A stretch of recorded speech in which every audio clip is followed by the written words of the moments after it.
If you love dogs like I do, you'll understand the importance of caring for our furry family members. But sadly, though, so many dogs are waiting to be adopted from pet rescue organizations, and until they are, those shelters need our help.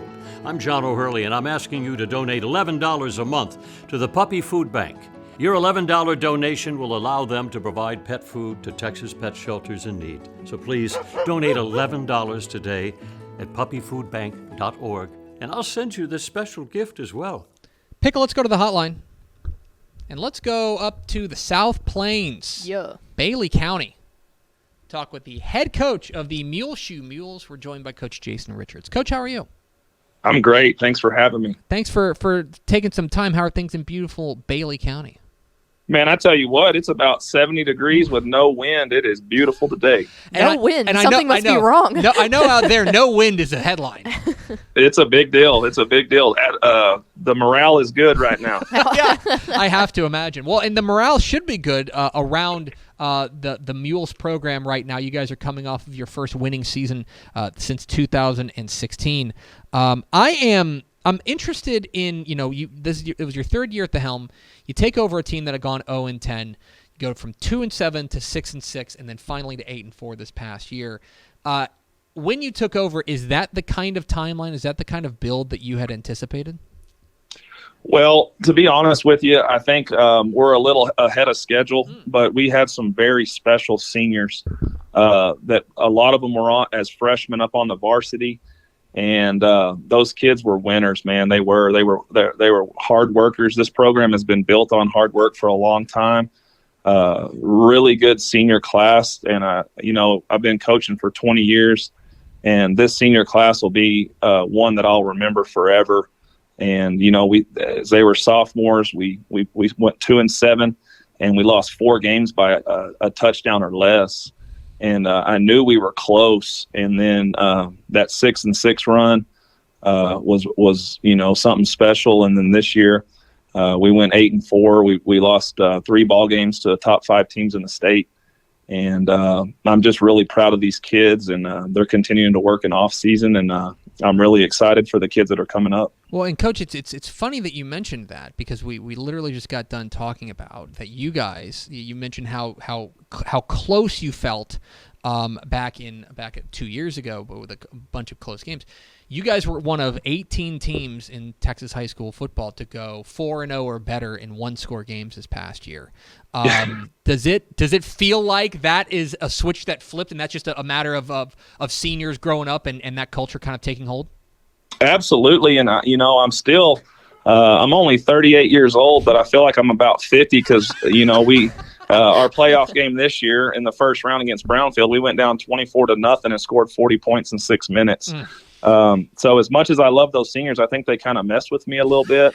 But I'd like to just kind of get a lead and kind of win some football games with a little less stress. Yeah, I would imagine that it would. We're about the same age. We're all kind of going gray, and I feel like your players may not be helping your cause. It's Jason Richards, the head coach at Muleshoe here on Texas Football Today. Get involved in the conversation at #TF Today. Coach, I'm interested. We mentioned that this was your third year at the helm there at Muleshoe.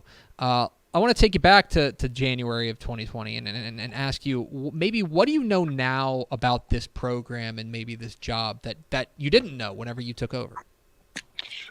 I grew up about 30 miles down the road in Clovis, New Mexico, and me and Lincoln Riley are about the same age, and Kyle Atwood that's now at Holiday. We all knew of each other. Kevin Crane there at San Angelo Central. We all grew up together, so we were always familiar. I was always familiar with Muleshoe and the success that they had and what Coach Wood built here. And I just wanted to build on that tradition.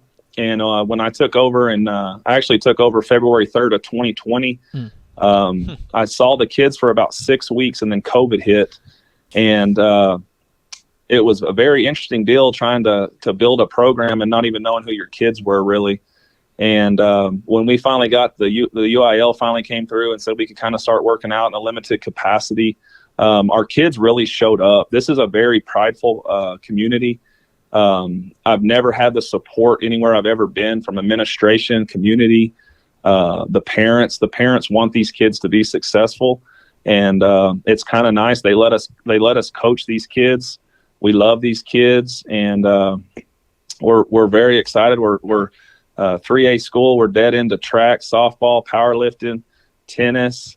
We're all over the place, and we have a lot of kids competing. So that's what I want. Looking at your 2023 squad moving forward, I know you've got a couple of guys that you're really excited about. One of them, Daniel Sainez, your running back, who a 2-year All-District guy, 10 touchdowns last year, nearly 1,200 yards rushing. That this is an offense that you guys have been able to really find a way. You guys have had balance. How important has Daniel Sainez been to what you guys have done? Daniel Sainez is a kid that got third in the state last year at the state track meet in the 400-meter dash. And he's just a tough kid. And I think our team feeds off of his toughness.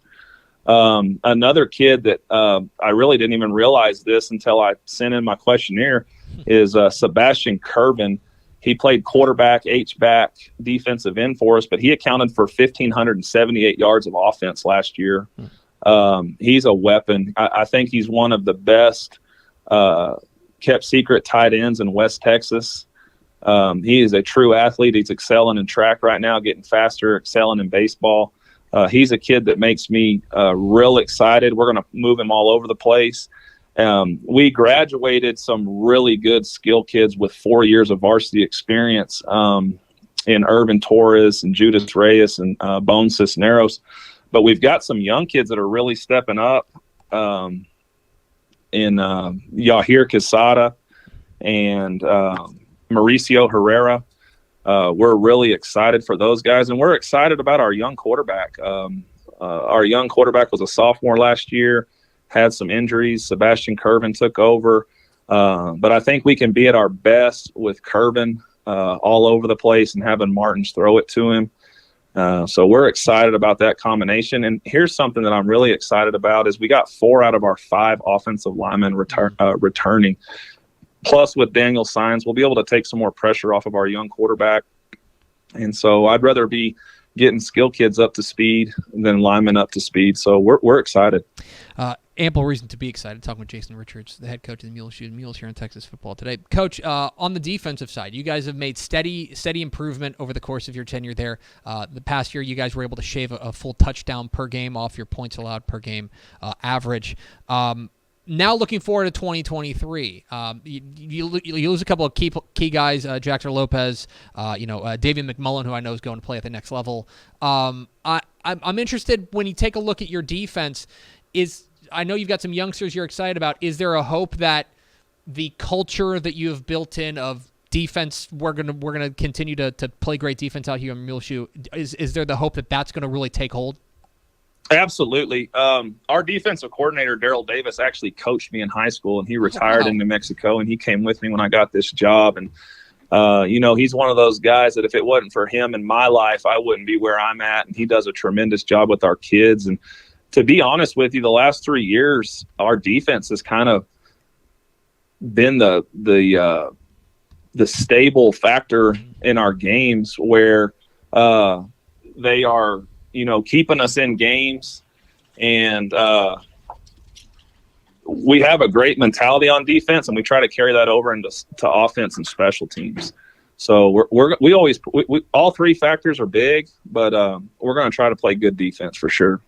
And finally, Coach, I want to ask you a little bit because I went back and actually I watched in preparation for this. I watched your opening press conference back in 2020 when you were hired, and I know that you had a lovely young woman to your left there, in Miss Angela Stewart, and I know she was your fiance then.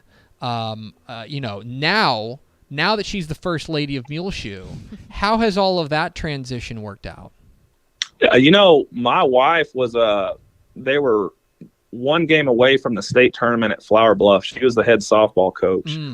And I've left 3 times in the middle of the year taking coaching jobs. And she was all in. She loves Muleshoe. She coached for us for a little bit. She's actually an assistant principal at the elementary right now, and she is loving every single minute of it. Those kids love her.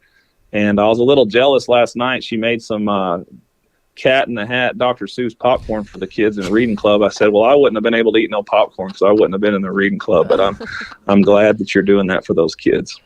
He's Jason Richards. He's the head coach of the Muleshoe Mules. Coach, we sure appreciate your time. Congratulations on a great 2022, and looking forward to seeing what you do with the Mules this upcoming season. Hey, I appreciate you guys. Y'all have a great day.